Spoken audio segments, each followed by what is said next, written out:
এদেশের মানুষ এখন জানতে চাইছে ভারতের অ্যাকশনটা কি। প্যান্ট খুলে ধর্ম চিহ্নিত করা মানেই হচ্ছে ভারতের সনাতন পৌরুষকে আক্রমণ করেছে। এক পাকিস্তানি সামরিক কর্তার এসে বলেছে গলা কেটে দেব।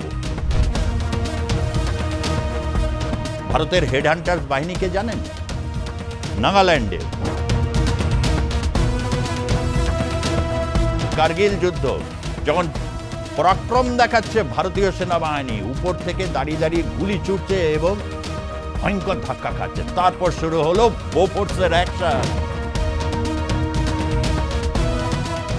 যখনই হাফিজ সঈদ এদের বা লস্কর-ই তৈবার মতো জঙ্গি সংগঠন উদ্ভূত হয়, তারপর থেকে গোটা সিনারিও বদলে যেতে থাকে। পাকিস্তানকে এবার সবক শেখাতেই হবে, এটা এবার শেষ হওয়া উচিত। পাকিস্তান এখন 12th পজিশনে আছে সামরিক শক্তিতে, সে প্রত্যাঘাত করবে। ধরুন ভারত তেজস ব্যবহার হবে ভারত ইয়েতে, সেখান থেকে ধরুন ফায়ারিং হবে এবং সেই ক্ষেত্রে বিশ্ব ট্যাঙ্ক বিভিন্ন জায়গায় কিন্তু মোতায়েন করা হয়ে গেছে।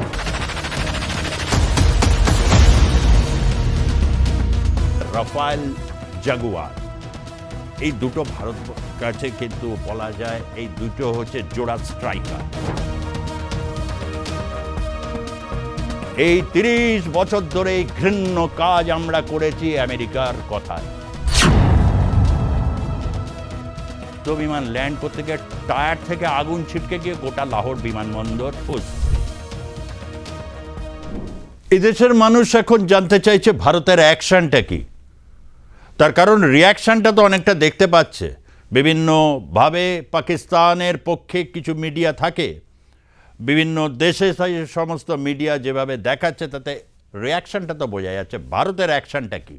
এই অ্যাকশন দেখাতে গিয়ে ভারতের বিভিন্ন রকম পত্রপত্রিকা মিডিয়াগুলো যেভাবে দেখাচ্ছে, আমরাও সেভাবে কতগুলো জিনিস আপনাদেরকে দেখাতে চাই। দেখানোর থেকেও বেশি দরকার যেটা হচ্ছে বোঝা।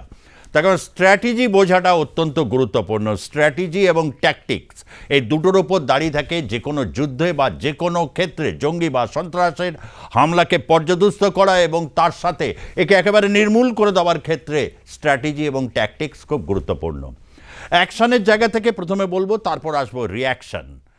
ভালো করে দেখবেন এই গোটা এপিসোডটা, তাহলে আপনাদের কাছে জলের মতো পরিষ্কার হয়ে যাবে যে ভারতের অ্যাকশন এবং কাউন্টার রিয়াকশনস কীভাবে আসছে। অ্যাকশনের কথা প্রথমে বলতে গেলে বলবো যে ভারত মূলত তিনভাবে এই সমস্যাটাকে এখন ট্যাকেল করতে শুরু করেছে। পহেলগাঁও ঘটনা ঘটার পরপরই ভারত যোগ্য এবং কড়া জবাব দেবে, এই ব্যাপারে কোনো সন্দেহ ছিল না। তার কারণ এটা ভারতের পৌরুষকে অপমান করেছে। প্যান্ট খুলে ধর্ম চিহ্নিত করা মানেই হচ্ছে ভারতের সনাতন পৌরুষকে আক্রমণ করেছে এবং তার সাথে সাথে তারা নারীদেরকে ছেড়ে দিয়ে বার্তা দিয়েছে যে আগামী দিনে যে দৃষ্টিভঙ্গি নিয়ে তা আসছে, তারা গোটা ভারতবর্ষটাকে নারী পুরুষের মধ্যে বিভক্ত করতে চায়, ধর্মের মধ্যে বিভক্ত করতে চায় এবং ভারতবর্ষের মধ্যে যাতে বিভিন্ন জাতি গোষ্ঠী ভাষা বিভিন্ন ক্ষেত্রে ক্ল্যাশ তৈরি করা যায়, এটা একটা ওয়েল ডিজাইনড একটা কার্যক্রম। আইএসআই এই কাজটা করেছে, যদিও আইএসআর হাত থেকে নিয়ন্ত্রণটা বেরিয়ে গিয়ে এখন পাকিস্তান তারা এই ব্যাপারটাকে মদত দিয়েছে। লোকাল যে সমস্ত জঙ্গি গোষ্ঠীগুলো রয়েছে, যারা কাশ্মীরিয়াত নিয়ে বলে না, তারা এখন অনেক বেশি বলে হচ্ছে ইসলাম নিয়ে। আমি এই জায়গাটাকে একটু পরিষ্কার করে দিতে চাই আপনাদের কাছে বোঝার সুবিধার জন্য। ভারতের অ্যাকশনটার ক্ষেত্রে বিভিন্ন পাশ্চাত্য দেশের দূতাবাসগুলোতে ভারতীয়রা গিয়ে এখন বিক্ষোভ দেখাচ্ছে। এটার কারণটা হচ্ছে এটা একটা অঙ্গ। 1971-এর যুদ্ধের আগে 7 মাস ধরে শ্রীমতী ইন্দিরা গান্ধী বিভিন্ন দেশে রাষ্ট্রপ্রধানদের সাথে তিনি মিলিত হয়েছিলেন। মিলিত হয়ে তাদেরকে বোঝানোর চেষ্টা করেছিলেন যে কাশ্মীর প্রশ্নে কিভাবে পাকিস্তান একটা আচরণ করছে, গোটা বিশ্বমঞ্চের কাছে ভারতকে অপদস্থ করার চেষ্টা করছে এবং তার সাথে নিজের দেশে পূর্ব পাকিস্তানে তারা একটা অন্যায় বর্বরচিত একটা শাসন ব্যবস্থা কায়েম করেছে। তুলনামূলকভাবে তখন পূর্ব পাকিস্তান গোটা পৃথিবীর কাছে অতটা পরিচিত ছিল না। তাই ভারতের এই পদক্ষেপ ধীরে ধীরে বাংলাদেশ, অধুনা তৎকালীন পূর্ব পাকিস্তান, সেই ঘটনাগুলোকে কিন্তু তারা জানতে পেরেছিল এবং জেনেছিল, এমনভাবেই জেনেছিল যে এলভিস প্রিসলে থেকে শুরু করে তৎকালীন যুগের যারা সেরা সেরা গায়ক, জ্যাজ, পপ, তারা বাংলাদেশের জন্য গান রচনা করেছিলেন। বিশ্বের বিভিন্ন কবিরা বাংলাদেশের হয়ে কবিতা লিখেছিলেন, বাংলাদেশের মুক্তিযুদ্ধকে এইভাবে তারা এমব্রেস করেছিলেন এবং আলটিমেটলি ভারত সাকসেসফুল হয়েছিল। 8 মাসের একটা দীর্ঘ প্রক্রিয়া এবং সেনাবাহিনীর ব্যাপক প্রস্তুতি। এবারের কূটনৈতিক যে লড়াইটা, একদিকে যেমন লড়াই লড়ছে ভারত বারবার রাষ্ট্রপুঞ্জে, যতবার পাকিস্তান নিয়ে এসেছে কাশ্মীর প্রসঙ্গ, ততবার ভারতের যারা প্রতিনিধি তারা এটাকে ফুৎকারে উড়িয়ে দিয়েছেন। তার কারণ এটাকে ভারত মনে করে তাদের দ্বিপাক্ষিক সমস্যা এবং কাশ্মীর ভারতের অবিচ্ছেদ্য অঙ্গ। এই নিয়ে আলোচনা হতে পারে সিমলা চুক্তিতে যা লিপিবদ্ধ ছিল। পাকিস্তানের প্রধানমন্ত্রী জুলফিকার আলী ভুট্টো এবং ভারতের প্রধানমন্ত্রী শ্রীমতী ইন্দিরা গান্ধী দুজনেই এই বিষয়ে তারা লিখেছিলেন এবং তাদের স্বাক্ষরিত সেই পেপারটি এখন সোশ্যাল মিডিয়ায় খুবই ঘুরপাক খাচ্ছে। কারণ পাকিস্তান সিমলা চুক্তি মানতে চায়নি। আরে তোমরা মানবে না, তোমরা কোনসা মেনেছ? নেহেরু লিয়াকত চুক্তি মেনেছিলে। নেহেরু লিয়াকত চুক্তি অনুযায়ী কি ছিল? যে যার দেশে সংখ্যালঘুদের দেখভাল করবে, ভালোভাবে দেখভাল করবে, এটা ছিল মোদ্দা কথা। পাকিস্তান এমন দেখভাল করেছে সেখানকার সংখ্যালঘু হিন্দু সম্প্রদায়, তারা পলায়ন করেছে বা ধর্মান্তরিত করে এখন মাত্র 1% এসে দাঁড়িয়েছে। আর ভারতে কিন্তু 1947 সালের পর জনসংখ্যা, মুসলিম জনসংখ্যা কিন্তু বৃদ্ধি পেয়ে এখন 14 বা 16% যাই হোক, তাতে সংখ্যাটা 20 থেকে 24 কোটি এসে দাঁড়ায়। ভাবুন একবার, নেহেরু লিয়াকত চুক্তি মেনেছিল পাকিস্তান? মানেনি। ঠিক তেমনভাবে সিমলা চুক্তিও তারা বলছে এই জায়গায় মানবে না, কিন্তু ভারত এই বিষয়ে কোনো রকম তারা প্রতিক্রিয়া দেয়নি। এই কারণে যে সিমলা চুক্তি তারা যদি না মানে, যেটা তারা এমনিতেও চুক্তি থাকাকালীন মানেনি, এখনও মানবে না। এই বিষয়গুলোকে বিভিন্ন কূটনৈতিক যে সমস্ত জায়গা রয়েছে, দূতাবাসগুলোর সামনে বিক্ষোভ দেখিয়েছে এবং সেই বিক্ষোভে এমন গুস্সা হয়েছে, এক পাকিস্তানি সামরিক কর্তার এসে বলেছে গলা কেটে দেবো। মানেটা কি? মানুষ কি মুরগি নাকি? গলা কেটে দেবো এরকম বললেই হয়? ভারতের হেড হান্টার্স বাহিনীকে জানেন? নাগাল্যান্ডের বা মণিপুর, বিভিন্ন এই জায়গা তরুণ যুবকদের নিয়ে তৈরি ভারতের হেড হান্টার্স বাহিনী। পাকিস্তান জানে হেড হান্টার্স বাহিনী কি? কার্গিল যুদ্ধ যখন পরাক্রম দেখাচ্ছে ভারতীয় সেনাবাহিনী, উপর থেকে দাঁড়িয়ে গুলি ছুটছে এবং ভয়ঙ্কর ধাক্কা খাচ্ছে, তারপর শুরু হলো বোফোর্সের অ্যাকশানে ছিন্নভিন্ন হচ্ছে, একেবারে তড়িৎ গতিতে আলোক শক্তির মতো গিয়ে আছড়ে পড়ছে গোলাগুলো। তখন ছত্রভঙ্গ অবস্থা, আর ওই সময় ক্রল করে উঠছে হেড হান্টার্স বাহিনী। তারপর ঘ্যাচাং ফু, খাবো তোকে, ওই হয়েছিল রেজাল্ট। এবং তারপর পাকিস্তানের পলায়ন, লজ্জাজনকভাবে পলায়নের পর সে কি হাসি! নওয়াজ শরীফ বা বিলওয়াল ভুট্টো বলেছিল, না এটা একটা হয়ে গেছে, তবে এই জিনিস বারবার হবে না, আমরা তো শান্তি চাই, আমন চাই, এই সমস্ত কথাবার্তা। এই যে শব্দগুলোকে পাকিস্তান ফেরি করে এবং এই ফেরি করার সাথে সাথে এখানে কিছু তারস্বরে চিল্লিয়ে ওঠে কিছু মানুষ। এই দেখো, ভারতের দিক থেকে একটু দুপা এগোলোই বা কী ক্ষতি আছে? এই যে সমস্ত কথাগুলো বলে যারা ভারতবর্ষে এই ধরনের কথা বলেন, তাদেরকে অনেকে এটাকে সেকুলার বা লেফট একটা দিয়ে দেন। তবে ভারতবর্ষে সব লেফটিস্ট তো এরকম নয়। যারা জ্ঞানী পণ্ডিত লেফটিস্ট, যারা বিভিন্ন অ্যাকশন রিয়াকশন বা ডায়ালেকটিক্সটা বোঝেন, তারা জানেন যে পাকিস্তান নামক একটি রাষ্ট্র, সেই রাষ্ট্রটা আদপে উৎপত্তিটা কবে, তার ঐতিহাসিক ভিত্তি কী। লাহোর কংগ্রেসের সময় দ্বিজাতি তত্ত্বকে প্রতিষ্ঠা করেছিলেন তাদের ঠাকুরদা মোহাম্মদ আলী জিন্নাহ, যিনি ভারতবর্ষের গুজরাটে জন্মগ্রহণ করেছিলেন এবং শিয়া সম্প্রদায়ের অন্তর্ভুক্ত তিনি কায়েদ-ই আজম জিন্নাহ নামে পাকিস্তানে পরিচিত হন। তিনি এই দ্বিজাতি তত্ত্বের প্রবর্তক এবং তাকে সমর্থন দিয়েছিলেন দুজন বাঙালি মুসলমান, একজন ডক্টর A.K. ফজলুল হক এবং সোহরাওয়ার্দী। এবং পূর্ব পাকিস্তানের পীড়িত কেটে গেছিল একেবারে স্বাধীনতার পর থেকে। পীড়িত কাটতে 1971 সালে বিশাল যুদ্ধ এবং 72 সালে একটা নতুন সংবিধান তৈরি হয়, যে সংবিধান নিয়ে বেশ কিছু এখন বাংলাদেশিদের মধ্যে ভীষণ চুলকানি তৈরি হয়েছে। তাদের এই চুলকানির জন্য মলম রেডি হচ্ছে। সময় মতো সেই মলম বা দাওয়াই হবে। ফিরে আসি হচ্ছে কূটনৈতিক লড়াইয়ের কথা তো আপনাদের কাছে বললাম, সে লড়াই চলতে থাকবে, তার সমস্ত তথ্য প্রত্যেক দিন আপনাদের কাছে পৌঁছে যাবে, দায়িত্ব নিয়ে পৌঁছে যাবে, এবং এটা একটা দীর্ঘস্থায়ী লড়াই। এই লড়াইটাকে এবার এখানে শেষ করতে হবে যে পাকিস্তান একটি ব্যর্থ এবং ফেইল্ড স্টেট, সেটা প্রমাণিত করতে হবে। অনেকে জানেন তো এরকম দিবা স্বপ্ন দেখে, দিনের বেলায় স্বপ্ন দেখছে, এমনি জেগে আছে কিন্তু সে স্বপ্নে রয়েছে, এটাকে বলা হয়, তাদেরকে বলা হয়, ইংরেজিতে একটি শব্দ আছে লোটাস ইটার। তারা হচ্ছে একেবারে আকাশে তারা তৈরি করে, building castles in the year, একটা কথা আছে, ফ্রেজ আছে ইংরেজি, আপনারা অনেকেই জানেন সেটা। এরকম তারা কল্পনা বিলাসী হয়, পাকিস্তান এই পাকিস্তান হামারা এই হ্যায়, পাকিস্তান কে তजुर्बा ऐसा है, পাকিস্তান খা লেগা ভারত কো। আর যখনই বিপদে পড়ে সব ভারত কা সাজিশ হয়, র কা সাজিশ হয়।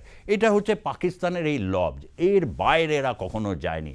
জনগণকে গাধা বুদ্ধু বানিয়ে রেখে দিয়েছে, সে দেশের মানুষের সমস্ত শক্তি ক্ষমতাকে নিংড়ে চুষে পাকিস্তান সেনাবাহিনী একেবারে স্ফীতকায় হয়েছে, এবং কিছু সেকেন্ড হ্যান্ড টেকনোলজি পেয়েছে, এবং তার সাথে সাথে প্রচুর দাতা ডোনার্স তারা তাদের দিয়েছেন। তার মধ্যে কে কে আছে? অবশ্যই আমেরিকা আছে, এ ব্যাপারে কোনো সন্দেহ নেই। 1971 সালের যুদ্ধের কথা ভাবুন, আমেরিকা কিভাবে পাকিস্তানের পাশে দাঁড়িয়েছিল, কিভাবে চায়না মদত দিয়েছিল। চায়না সামরিকভাবে যত না মদত দিয়েছিল, তারা কিন্তু রাষ্ট্রসংঘ রাষ্ট্রপুঞ্জে তারা কিন্তু পাকিস্তানের হয়ে জোরদার গলা পাঠিয়েছিল, এবং তার সাথে আমেরিকার কারণে পাশ্চাত্যের অনেক দেশও সেদিন ভারতকে ভুল বুঝেছিল।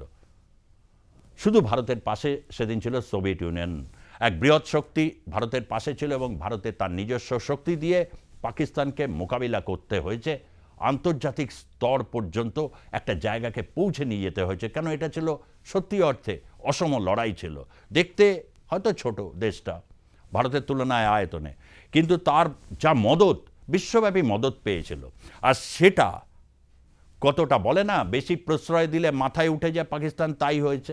আপনাদের একটা ঘটনা বলি, পাকিস্তান এই যে ঘটনাটা ঘটিয়েছে পেহেলগাঁওতে, স্থানীয় জঙ্গিদের সহায়তা নিয়ে, আবারও বলছি, রিপিট করছি, স্থানীয় জঙ্গিদের সহায়তা নিয়ে ডেফিনেটলি ওখানে রয়েছে, ডেফিনেটলি রয়েছে, দীর্ঘদিন ধরে রয়েছে। 80-র দশকে JKLF মুভমেন্টের পর, JKLF প্রথমে জম্মু কাশ্মীরের স্বায়ত্ত শাসন এবং সেখানকার মানুষের অধিকারের প্রশ্নে যে লড়াই শুরু করেছিল 90-র দশক থেকে, যখনই হাফিজ সঈদ এদের বা লস্কর-ই তৈবার মতো জঙ্গি সংগঠন উদ্ভূত হয়, তারপর থেকে গোটা সিনারিও বদলে যেতে থাকে, এবং বদলে যাওয়ার ফলে যেটা হয়েছে, একটি ওই ধরনের একটি রাজনৈতিক আন্দোলন পুরোপুরি একটি ধর্মীয় আন্দোলনের রূপ নেয়, এবং সেখানে ইসলামিক শাসন ব্যবস্থা কায়েম করা এবং হচ্ছে কোনোভাবে জম্মু কাশ্মীরকে আলাদা ভারত থেকে করে পাকিস্তানের হাতে তুলে দেওয়াই ছিল হচ্ছে তাদের একমাত্র লক্ষ্য।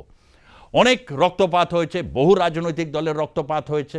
তারপর আসে হচ্ছে 90-র দশক থেকে, সেখানে হুরিয়াত কনফারেন্স বলে একটি রাজনৈতিক এন্টিটি, অনেকটা হচ্ছে একটি প্ল্যাটফর্মের মতো, এই হুরিয়াত কনফারেন্স তৈরি হবার পর থেকে JKLF এবং অন্যান্য অনেক রাজনৈতিক শক্তি তার মধ্যে অংশগ্রহণ করে। নির্বাচন হয়েছে, সেই নির্বাচনে অনেকটাই নির্বাচন হয়েছে, কিন্তু সেই নির্বাচন করে বা লাভটা কি হয়েছে? সন্ত্রাসবাদীরা তার নির্বাচিত সরকারকে বুড়ো আঙুল দেখিয়ে, সে মেহবুবা মুফতির সরকার হোক বা ওমর আবদুল্লাহ বা তার বাবা ফারুক আবদুল্লাহ সরকার হোক, বারবার বুড়ো আঙুল দেখিয়ে ওখানে জঙ্গিবাদ বা সন্ত্রাস কায়েম হয়েছে।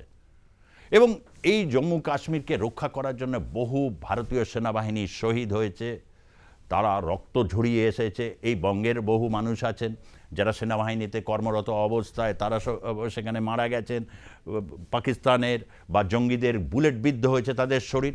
এই সমস্ত কিছু কিন্তু হচ্ছে 80-র দশক থেকে শুরু হয়ে 2025, ভাবুন 45টা বছর ধরে এই পরিস্থিতি। তার মধ্যে প্রথম 10 বছর না আমি বাদ দিলাম, সেখানে রাজনৈতিক আন্দোলন মুখ্য ছিল, যেটা আমি আগেই বলেছি, কিন্তু তারপর যখন এটা জিহাদি রূপ নিয়ে নিল, সেই সময় কিন্তু অজস্র রক্তপাত, ভ্যালি রক্তাক্ত হয়েছে, আর তার সাথে সাথে বিজ্ঞাপনের ক্যাপশনও গেছে, ভূস্বর্গে আপনি আসুন, সব শান্ত।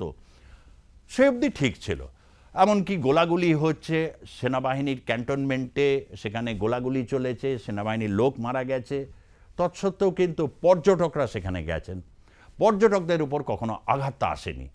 তারা পর্যটকরাও ভাবতেন যে দেশের মানুষ, যে সেনাবাহিনীর লোক তারা তো তাদের কাজ করতে গিয়ে প্রাণ হারিয়েছেন, দুঃখজনক। কিন্তু আমি প্রকৃতির এই আনন্দটা কেন মিস করতে চাই? স্বাধীন দেশে বসবাস করার কতগুলো সুবিধা রয়েছে, এই সুবিধাটা কিন্তু আমরা পেয়েছি। পাকিস্তান এই সুবিধাটাকেও এবার কিন্তু জঙ্গি সন্ত্রাসীদের হাতে পুরো যে অস্ত্রটা চলে গেছে, এমতো অবস্থায় তারা সেখানে পর্যটকদের মধ্যে এবার আঘাতটা আনলো। এই আঘাতের রিয়াকশানে যেটা তৈরি হলো, গোটা দেশ জুড়ে এমন একটা উন্মাদনা পরিস্থিতি তৈরি হলো যে পাকিস্তানকে এবার সবক শেখাতেই হবে। এবং জনতার এই সোরের মধ্যে দাঁড়িয়ে এমন একটা পরিস্থিতি তৈরি হয়েছে যেখানে যারা সেকুলার রয়েছেন, যারা সত্যিকারের অর্থে ঝামেলা, ঝঞ্ঝাট, যুদ্ধ পছন্দ করেন না, তারাও পর্যন্ত বলতে বাধ্য হচ্ছেন এটা এবার শেষ হওয়া উচিত। তার কারণ যেভাবে চলছে এটা প্রায় একতরফা হয়ে যাচ্ছে। বারবার পাকিস্তান মদদ দিচ্ছে, বারবার এই জঙ্গি হামলাগুলো ঘটছে।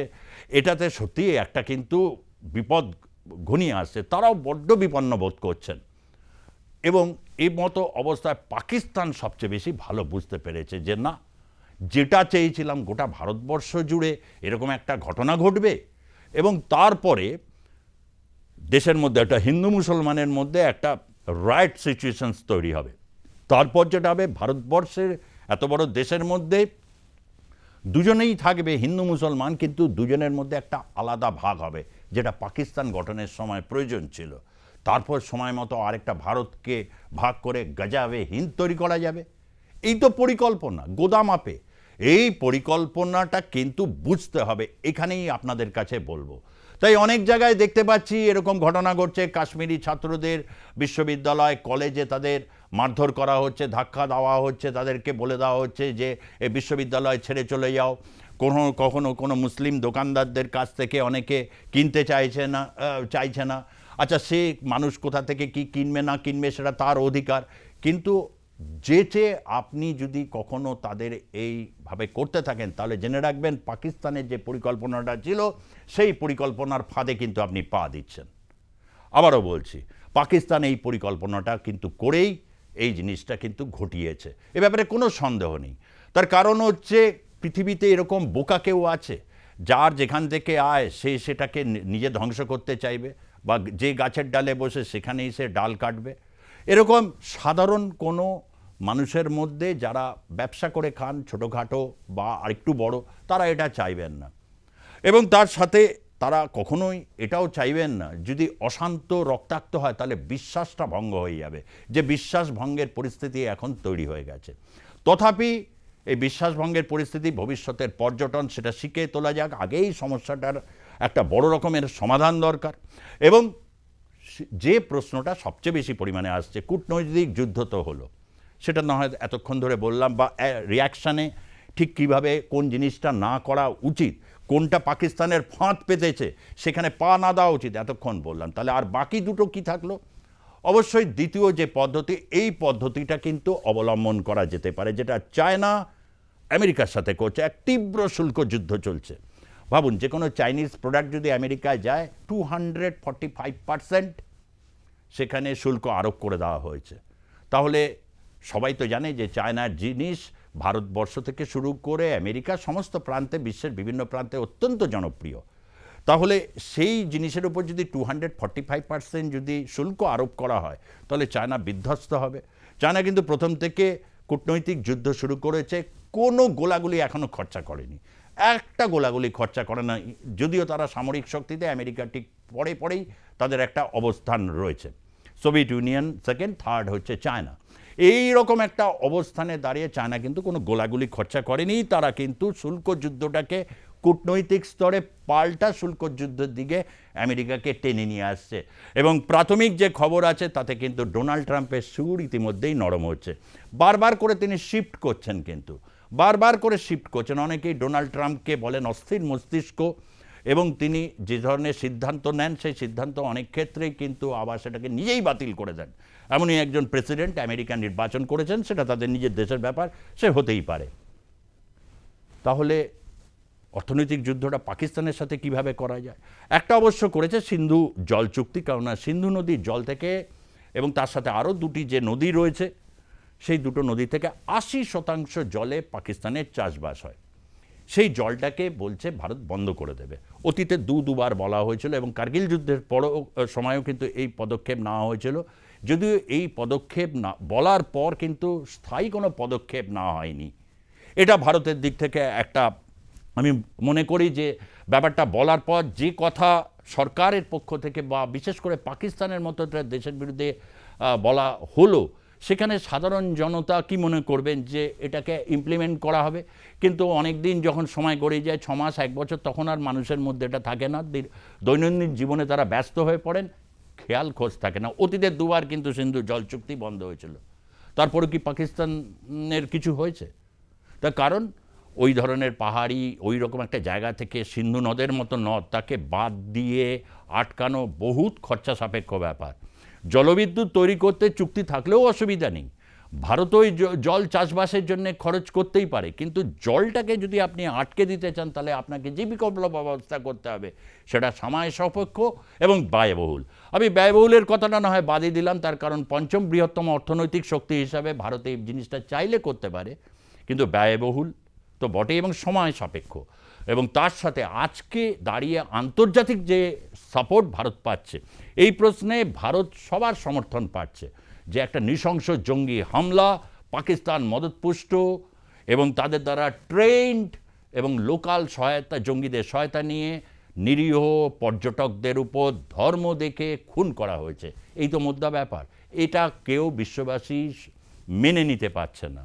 কিন্তু যেই মুহূর্তে সিন্ধু জল চুক্তি আপনি ইমপ্লিমেন্ট করা শুরু করবেন 10%, 20%, 30%, সঙ্গে সঙ্গে কিন্তু গোটা বিশ্বের জনমত কিন্তু আবার অন্যদিকে বিভক্ত হয়ে যেতে পারে, তার একটা বিপদ রয়েছে। তাহলে কি কোনো পথই নেই?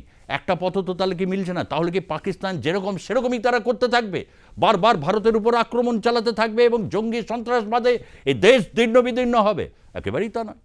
অন্য পদ্ধতি আছে, আজকের যুগের বিরাট পদ্ধতি, ভুলে গেলে চলবে না, বা এইটা ইমপ্লিমেন্ট করার সবচেয়ে বড় সুযোগ। গোটা পৃথিবীর টেক জায়ান্ট যারা, সেই সমস্ত পদে যখন, শীর্ষ পদে যখন ভারতীয়রা নিয়োগ পান, যাদেরকে অত্যন্ত হতাশ হয়ে পড়ে পাকিস্তান বা তার ছোট ভাই বাংলাদেশ, তখন কিন্তু বুঝতে হবে এই দেশের একটা পাওয়ার আছে। পাকিস্তানের ওয়েবসাইট থেকে শুরু করে, পাকিস্তানের সার্ভার থেকে শুরু করে, পাকিস্তানের যে সমস্ত জায়গাগুলো খুব গুরুত্বপূর্ণ জায়গা, সেই জায়গাগুলো আগামী দিনে কি সুরক্ষিত থাকবে? ভারত কি এই বিষয়ে চিন্তা ভাবনা করছে? বিস্তারিতভাবে এটা যাব না, তার কারণ আমি আইটি স্পেশালিস্ট নই, কিন্তু আমার কাছে তথ্য বা সূত্র যা বলছে তা কিন্তু সেদিকে একটা ইঙ্গিত করছে। আশ্চর্য হবেন না, সবে তো একটা ঝলক, ট্রেলার মাত্র, 10 সেকেন্ড ট্রেলার যেটাকে আমরা বলি, সেটা কি না, স্টক এক্সচেঞ্জে একেবারে গিরাওয়াট, পতন, 1 লক্ষ কোটি টাকা পাকিস্তানের এই দুর্দশা বাজার থেকে হাওয়া। এরপর আসছে অর্থনৈতিক বিভিন্ন রকম অবরোধের আরও অনেক নমুনা আগামী দিনে দেখতে পাবেন, এবং সেই অ্যাকশনগুলো আপনাদের কাছে ডিটেলে বলতে থাকব। আর তৃতীয় যে অপশানস, সেটা অবশ্যই সামরিক। এই সামরিক অপশানের জায়গা থেকে কিন্তু দাঁড়িয়ে বলতে হয় তার কি সরাসরি যুদ্ধ। দেখুন, সরাসরি যুদ্ধের পক্ষে দুটো পরমাণু শক্তিধর দেশ এবং তার সাথে চীন, সে এই অবস্থানে কিছুটা পাকিস্তানের প্রতি তার ভালোবাসা থাকলেও সে কিন্তু একটা নিরপেক্ষ অবস্থান নিতে বাধ্য হবে। লিখে নিন কথাটা, সে বাধ্য হবে। তার অতীত দেখুন, বর্তমানটাও দেখুন এবং ভবিষ্যৎটা বলে দিচ্ছি। এই অবস্থানে পাকিস্তানের প্রতি তার একটু ঝোল পাকিস্তানের দিকে টানলেও সে কিন্তু নিরপেক্ষ থাকবে, থাকতেই হবে। সামরিক এই জায়গা থেকে দাঁড়িয়ে যদি পাল্টা প্রত্যাঘাত করলো, পাকিস্তান এখন 12th পজিশনে আছে সামরিক শক্তিতে, সে প্রত্যাঘাত করবেই। ধরুন ভারত, আপনি তেজস ব্যবহার হবে ভারত ইয়েতে, সেখান থেকে ধরুন ফায়ারিং হবে, বা হচ্ছে ধরুন লোকালাইজড জায়গায় যদি আবদ্ধ করে যুদ্ধটা যায় তাহলে এটা হাই চান্স থাকতে পারে, এবং সেই ক্ষেত্রে ভীষ্ম ট্যাঙ্ক বিভিন্ন জায়গায় কিন্তু মোতায়েন করা হয়ে গেছে। এবং যেটা খুব গুরুত্বপূর্ণ, বিশেষ করে এই জায়গা থেকে দাঁড়িয়ে রাফায়েল, জাগুয়ার, এই দুটো ভারত কাছে কিন্তু বলা যায় এই দুটো হচ্ছে জোড়া স্ট্রাইকার। এবং গোয়ালিয়রে ইতিমধ্যেই কিন্তু সেটার প্র্যাকটিস শুরু হয়েছে। মধ্য ভারতের এই গোয়ালিয়র, কোথায় পাকিস্তান, অনেকেই বলতে পারেন কোথায় পাকিস্তান সীমান্ত আর কোথায় মধ্য ভারতের গোয়ালিয়র। হ্যাঁ, এই গোয়ালিয়রেই কিন্তু ফ্লাইটগুলোকে কাজে লাগিয়ে, যুদ্ধ বিমানকে কাজে লাগিয়ে কিন্তু কার্গিলে সাফল্য পেয়েছিল ভারত। তাই সেখানে কিন্তু এখন পুরো মুভমেন্ট শুরু হয়ে গেছে, রীতিমতো ফ্লাইং প্র্যাকটিস হচ্ছে। ভুলে যাবেন না, পঞ্চম অর্থনীতির দেশ, এই প্র্যাকটিসে কিন্তু প্রত্যেকদিন কয়েক হাজার কোটি টাকা খরচ হচ্ছে। সেই ধরুন ট্যাঙ্কের মুভমেন্ট হোক বা সেনাবাহিনীর যে সমস্ত সামরিক প্রশিক্ষণ, গোলাগুলি খরচ করার ক্ষেত্রে ফিফথ ইকোনমিক পাওয়ার হিসাবে ভারত কিন্তু এটা এখন করছে এবং ভালো প্রস্তুতি নিচ্ছে। এই প্রস্তুতিটা একেবারে বৃথা যাবে না। লোকে একটা পরীক্ষা দিতে যাবে, যখন স্বয়ং নরেন্দ্র মোদী, আপনাদের নিশ্চয়ই ভাষণটা মনে আছে, সেই ভাষণে তিনি বিহারে ভাষণ দিচ্ছিলেন হিন্দিতে, যাতে পাশ্চাত্যের কানে পৌঁছয়।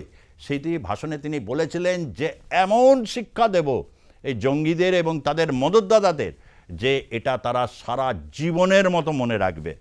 এমনিতে নরেন্দ্র মোদী কেউ কেউ বলেন কথা দিয়ে তিনি কথা রাখেন, কেউ কেউ বলেন তিনি এটা বলছেন, কিন্তু আদপে কি তা হবে? এই যে পুলওয়ামার ঘটনা ঘটলো, তাতে কী বা রেজাল্ট পাওয়া গেছে, সেখানে কি অনেকে মানুষ জানতেই পারলো না যে দেশের এই যারা আধা সামরিক বাহিনীর তারা কেন এইভাবে প্রাণ হারালো। এই সমস্ত কথাগুলো কিন্তু এসেছে। তথাপি এই বিপদ বা সংকটকালীন মুহূর্তে গোটা দেশ যখন এরকম জায়গায় ঐক্যবদ্ধ আছে, অন্তত এটা চাইছে যে পাকিস্তান তো ঠিক কাজ করছে না, বা জঙ্গি মৌলবাদের এই বিপদ একদম ঘর অবধি ঢুকে গেছে, যেখানে একজন পর্যটক তার আনন্দ করার অধিকারটুকু কেড়ে নিয়েছে, সেখানে কালেমা পড়লে একমাত্র মুক্তি। এই রকম একটা দেশ তো নিশ্চয়ই কেউ চায়নি। কোনো সেকুলারিস্ট কি চেয়েছেন? আমি তো ভাবতেই পারছি না এই পরিস্থিতির কথা। তাই একজন ট্রু সেকুলারিস্ট হিসাবে অনেকেই এটা বলছেন, সেখানে এইভাবে ধর্মের নামে আরেক ধর্মের কোনো মানুষকে এরকম চরম অপমান, এটা সহ্য কেউ করতে চাইবে না। তাহলে কিসের সামরিক শক্তি? যে দেশ কূটনীতিতে বিখ্যাত, যে দেশের কূটনৈতিক জ্ঞান নেওয়ার জন্য চাণক্যের শরণাপন্ন হয় গোটা পৃথিবী। সুতরাং কূটনৈতিক ওয়ার, অর্থনৈতিক ওয়ারের সাথে সামরিক এই ওয়ার, এখন এই সামরিক ক্ষেত্রে এটাই পূর্ণাঙ্গ যুদ্ধের দিকে যাবার মতো সম্ভাবনা আমি কমই দেখতে পাচ্ছি এখনো পর্যন্ত। আমার যতটুকুনি সামরিক জ্ঞান বা যুদ্ধের ইতিহাস নিয়ে যতটুকুনি চর্চা করেছি, সেটা হতো, একটা হচ্ছে যে যুদ্ধের কতগুলো এক্সকালেশনে হচ্ছে যুদ্ধের বিস্তার। একটা হচ্ছে এরকম হরাইজন্টাল, আর একটা হচ্ছে ভার্টিক্যাল। হরাইজন্টাল দেখুন আপনি সব কটা জায়গায় কিন্তু, মানে ওখানে কাশ্মীরের যে জায়গাটা পাহেলগাঁওর ওখানে কিন্তু ওখানে জঙ্গলের ভেতর ঢুকে গেছে এখন কমান্ডো ফোর্স। সেখান থেকে আপনি চলে আসুন রাজস্থান, গুজরাট, সীমান্তবর্তী জায়গাগুলো, তো বাংলাদেশ বর্ডার, বাংলাদেশের এরা মানে এরকমভাবে তাকিয়ে দেখছে। এবং হচ্ছে ডক্টর ইউনূস বলছে, আসিফ তুমি কিছু করো।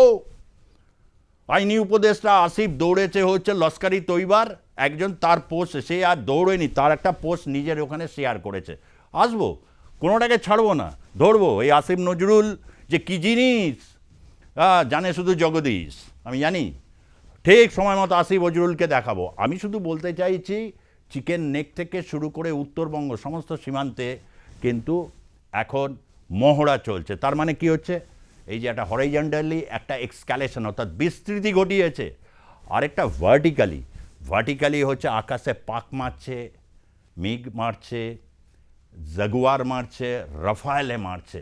অর্থাৎ আপনি যদি দেখেন হরাইজন্টালি এবং সমস্ত দিক থেকেই কিন্তু ভারত এই প্রস্তুতিটা নিচ্ছে। এই সামরিক প্রস্তুতি দেখে একেবারে বিপন্ন অবস্থা পাকিস্তানের। প্রায় বলা যেতে পারে তাদের, কি বলা যেতে পারে, প্যান্ট হলুদ করে ফেলছে অনেকটা। তাই তার কারণ হচ্ছে, আমি একটা ইন্টারভিউ দেখছিলাম পরশুদিন, এই ইন্টারভিউটা হয়েছে, এটা ইতিমধ্যে গোটা পৃথিবীতে ভাইরাল হয়েছে। স্কাই নিউজ নামে আন্তর্জাতিক সংবাদ মাধ্যমে পাকিস্তানের যিনি পররাষ্ট্রমন্ত্রী তিনি ইন্টারভিউ দিচ্ছেন, এবং আফগান বংশোদ্ভূত একজন সঞ্চালিকা তিনি তাকে প্রশ্ন করেছেন যে পাকিস্তানের তো অতীত ইতিহাস আছে ভারতের সন্ত্রাসে মদত দেওয়া, এবারের ঘটনাটা কি তাই? তিনি উত্তরটা দিচ্ছেন, বলছেন এই 30 বছর ধরে এই ঘৃণ্য কাজ আমরা করেছি আমেরিকার কথায়, ইংল্যান্ডের কথায় এবং পাশ্চাত্যের কিছু দেশের কথায়। ভাবুন, ফাঁসি দিল প্রথমেই। হায় হায়, শুধু একটা কথা কিন্তু প্রতিরক্ষামন্ত্রী ইসাক দার বলেননি, এই কাজ করেছি তার বিনিময়ে পয়সা পেয়েছি, সেটা বলেননি। অর্থাৎ আমেরিকা, ইংল্যান্ড বা ইউরোপের যে দেশগুলো ভারতের এই মহান সভ্যতাকে যারা বারবার পর্যদস্ত করেছে এবং ভারত অ্যাকোমোডেট করে নিয়েছে, সখন দল পাঠান মোগল এক দেয়ে হলো লীন। সেই লীন হয়ে যাবার পর যে ভারতীয়ত্ব, সেই ভারতীয়ত্ব মানুষকে প্রশ্ন করাচ্ছে যে আমার গণতন্ত্র কিভাবে মজবুত থাকবে, আমার স্বাধীনতা কিভাবে মজবুত থাকবে। জঙ্গি সন্ত্রাসীরা কি তারা এত পাওয়ারফুল? তাদের এই পাওয়ারফুল বীজ দাঁতকে উপড়ে দিতে এক চরম অ্যাকশনের দিকে ভারত পদক্ষেপ নিয়েছে। অনেকেই বলছেন, অনেকে এইসব সিনেমা টিনেমা দেখে বা ওই যে গেম খেলেন না, ওই গেমের মধ্যে এগুলো করা যায়, একটা যুদ্ধ ভাব তৈরি হয়, সেখানে হচ্ছে ডাইরেক্ট অ্যাকশান। ডাইরেক্ট অ্যাকশানের যুগ না, ভারত প্রস্তুতি নিচ্ছে। প্রস্তুতি নিতে গিয়ে পাকিস্তানের কি অবস্থা, হায় ঈশ্বর! তারা একটা প্লেন যুদ্ধ বিমান ল্যান্ড করতে গিয়ে টায়ার থেকে আগুন ছিটকে গিয়ে গোটা লাহোর বিমানবন্দর ফুস আগুনে ধূলিসাৎ হয়ে গেছে। আরে প্র্যাকটিস করতে গেলেও খরচা লাগে, খরচাটা কে দেবে? আমেরিকা দেবে? চায়না দেবে? বলবে তোর নিজের প্লেন, তুই নিজে ওড়া। তেলগুলো এখন মজুত করছে বিভিন্ন জায়গায়। জনসাধারণের পর স্কুটার আর স্কুটি নিয়ে যাবে না অতীতের মতো, হয়তো হাঁটতে থাকবে বা খচ্চরের পিঠে চাপিয়ে বোঝা বইতে থাকবে। এই হচ্ছে পাকিস্তান তার জনগণের সাথে এটা করেছে। সঙ্গে সঙ্গে এইসব বললেই বলবেন কয়েকজন সেকুলারিস্টরা তো পাল্টা রিয়াকশনস দিয়েই দিতে পারেন, সে আপনারা দিতেই পারেন, কিন্তু দাবার আগে একবার একটু ভেবে দেখবেন ভারতের গণতন্ত্রের প্রস্তুতির পথে বা বিভিন্ন পথে সে কতগুলো শত্রুতার মুখোমুখি হয়েছে। পাশ্চাত্যটাও দেখবেন আর প্রতিবেশীও দেখবেন। সেখান থেকে দাঁড়িয়ে আজকে যে এতটা অবধি এগোনো গেছে, সেটা কি কম পাওনা নয়? বা আজকের তো ভারতীয়রা একটা ছোট ফ্যামিলি, আমি কোনো বাঙালি ফ্যামিলি, হাজব্যান্ড ওয়াইফ, তার একটি সন্তান নিয়ে সে বেড়াতে গেলে সে এখনও কাশ্মীরকে ভাবে। এই যে তার মনের যে উদারতা, সেই উদারতাও পর্যন্ত আজকে চ্যালেঞ্জ 2025 সালে দাঁড়িয়ে। তথাপি কি আমার দেশের সংস্কৃতি, আমার দেশের যে তেজ শৌর্য, সেগুলো কি কোনোভাবেই আলোচনা বা উচ্চারিত হবে না? তাই সময় এসে গেছে, এই এক অগ্নি পরীক্ষার সময়, যে পরীক্ষা শুধু প্রধানমন্ত্রী নরেন্দ্র মোদী দেবেন তা নয়, সেনাবাহিনীর সমস্ত সর্বাধিনায়কদের দিতে হবে, সেনাবাহিনীর যারা রয়েছেন তাদের দিতে হবে, ভারতবর্ষের যারা কূটনীতিক আছেন তাদের দিতে হবে, ভারতবর্ষের যারা আজকের আইটির ক্ষেত্রে এক গোটা পৃথিবীকে আলোকিত করছেন তাদের দিতে হবে। এবার ছাড় যাতে না পায় পাকিস্তান, সে ব্যবস্থা অবশ্যই করতে হবে। এবং সেই দায়িত্ব গোটা ভারতবাসী কিন্তু তারা রেডি আছেন। অনেকেই বলছেন আরও রক্ত দিতে হয় দেব, আরও দিতে হয় দেব, কিন্তু এর একটা কিন্তু সমুচিত জবাব চাই। আজ পাকিস্তান এই জায়গায় গিয়ে এসে নিজেদেরকে দাঁড় করিয়েছে। দেখা যাক কিভাবে এর সমাপতন হয়। আর সমাপতনের আগে অবধি পাকিস্তান এবং বাংলাদেশের এই সমস্ত ঘটনা প্রবাহ একেবারে ম্যাগনিফাইং গ্লাস দিয়ে দেখতে থাকবো, একটা পয়েন্টও বাদ যাবে না। আজকের অ্যাকশন রিয়াকশন এই পর্যন্তই থাকছি, সঙ্গে থাকবেন, বেল আইকন দাবাবেন, আর মনে রাখবেন R+ ডিজিটাল এবং R+ নিউজ যা যা আছে তা আপনাদের বন্ধু। বিপদের সময় কিন্তু বন্ধুকে সবচেয়ে বেশি স্মরণ করবেন, ঠকবেন না। ধন্যবাদ।